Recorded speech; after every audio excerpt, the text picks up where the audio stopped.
There's something about settling into a new neighborhood later in life that makes you hold on to a few simple wishes. Peace, kind neighbors, evenings free of unnecessary drama. I still remember my parents moving into a retirement community, enchanted by the tidy lawns and cheerful waves from strangers who quickly became friends. Back then, the biggest argument might have been about whose azaleas crept a little too far over a property line. You never thought things could spiral out of control. Not really. That same hope came with me when I bought into Willow Creek Estates. The glossy brochures promised walking trails, spotless streets, and a culture of civility among neighbors. What they didn't mention was the suffocating power of the HOA, or the woman who ruled it like a crown was permanently fixed to her head. I sat frozen, listening to the voicemail for the third time, hardly believing what I was hearing. "This is Melissa," the voice screeched. "I can't believe you left a family member high and dry like this. Karen told me everything was set. I had to book a hotel because of you, and trust me, you'll be footing the bill. My lawyer will be in touch." Melissa? I didn't know any Melissa, let alone invite one to stay at my house. Before I could untangle my thoughts, my phone buzzed with an email notification. My stomach dropped.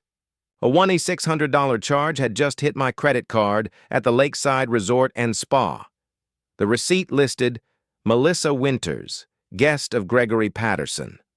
That's me. Except I hadn't authorized a single cent of it, and I'd never heard of Melissa Winters until that very moment. This chaos all traced back to 3 weeks ago, when I moved into what I thought would be a calm, drama-free chapter of life. Willow Creek Estates had been advertised as a peaceful suburban enclave designed for folks who valued quiet living. What the realtor failed to highlight, probably on purpose, was the iron grip of the Homeowners Association, or HOA. And at the very core of that grip was Karen Winters. Karen wasn't just the HOA president. She was its dictator, prosecutor, and executioner. The very day after my boxes were unloaded, she marched up my driveway like a general inspecting her troops, clutching a bright yellow slip. "Your garbage can is visible from the street," she said with a smile so tight it looked painted on. "That's a violation of Section 4, Paragraph 3 of the HOA bylaws." I offered a polite apology, rolled the bin behind my fence, and figured the matter was closed. But it wasn't. Not by a mile.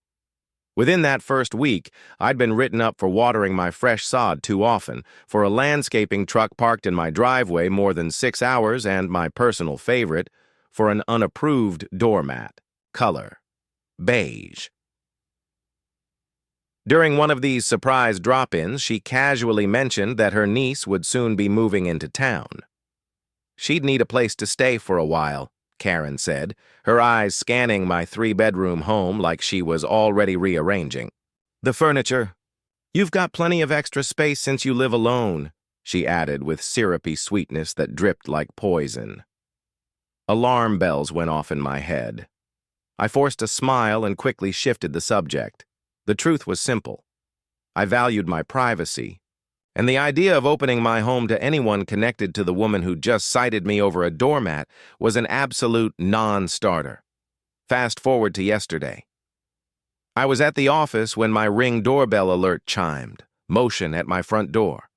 I opened the feed and nearly dropped my phone. A woman in her mid-20s was pounding on my door, rattling the handle like she owned the place.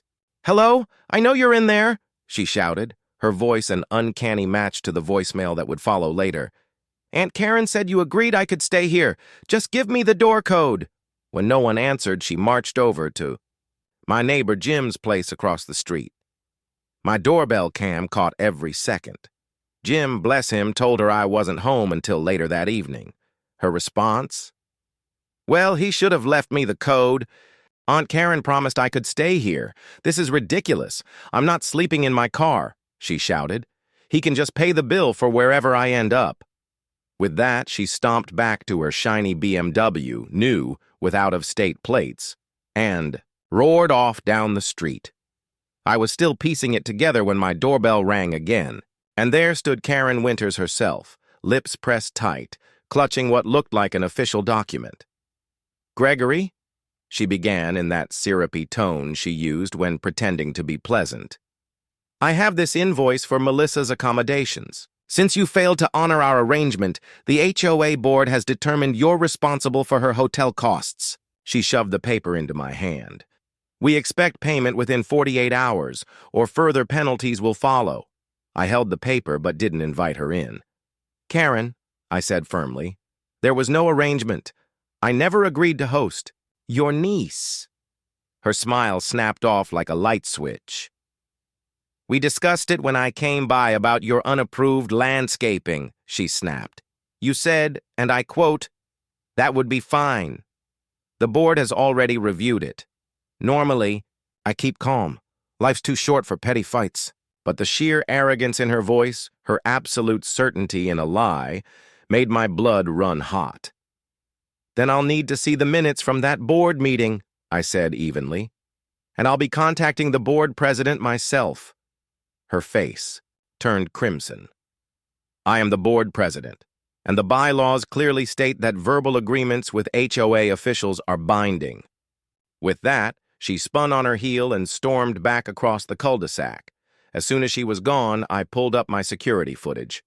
There she was, Melissa, caught on camera 3 separate times circling my house, examining the garage keypad.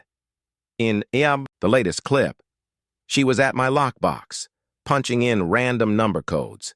This wasn't entitlement. This was attempted break-in. I'd had enough. I called the non-emergency police line and filed a report, including the unauthorized credit card charge. Then I emailed the entire HOA board, all 5 members, links to my doorbell footage and a copy of Karen's invoice. Within the hour, 3 stunned board members replied. None of them had any knowledge of the so-called arrangement. Thomas Chen, the board treasurer, even phoned me directly. "Greg, I'm so sorry. Karen's been going rogue for months, but this crosses the line. We're calling an emergency meeting tonight. And please, file a formal police report."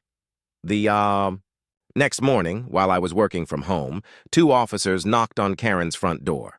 From my window, I watched her flail and yell, face turning beet red. 20 minutes later, they came to mine.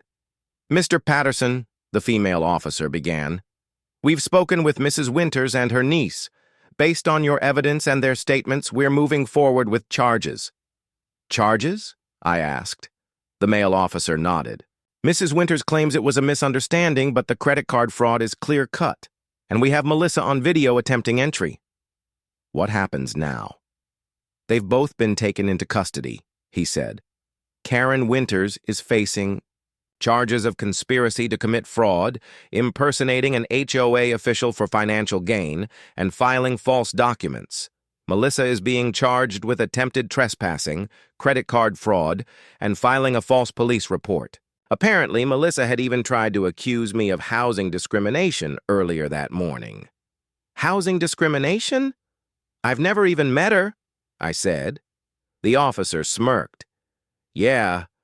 The sergeant didn't buy it either, not after seeing her on camera trying to break in." That afternoon, the HOA board held an emergency neighborhood meeting. Thomas Chen stood before a room full of shocked residents. "Effective immediately," he announced. "Karen Winters has been removed from the board and barred from ever serving again. Investigations show countless unauthorized fines, vague citations, and decisions made without board approval. Every penalty she issued recently will be reviewed and most dismissed." Justice moved quickly. Karen was sentenced to 18 months probation, a $150 fine, and 200 hours of community service. The judge was firm, especially since this wasn't her first HOA stunt. She'd pulled similar schemes in 2 other neighborhoods. Melissa's punishment was harsher: 6 months in county jail for fraud, 3 years of probation, and full restitution for the hotel bill and damages. When her sentence was read, She sobbed uncontrollably. Karen, however, stood frozen, all smugness drained as the bailiff led her away. The last words I heard from her were, "This is all a misunderstanding. Don't you know who I am?" At Willow Creek Estates, we knew exactly who she was now. If seeing justice catch up to Karen brought you even a little satisfaction, go ahead and tap that like button. And for more outrageous HOA showdowns and neighborhood justice, hit subscribe, because you won't believe what's coming next.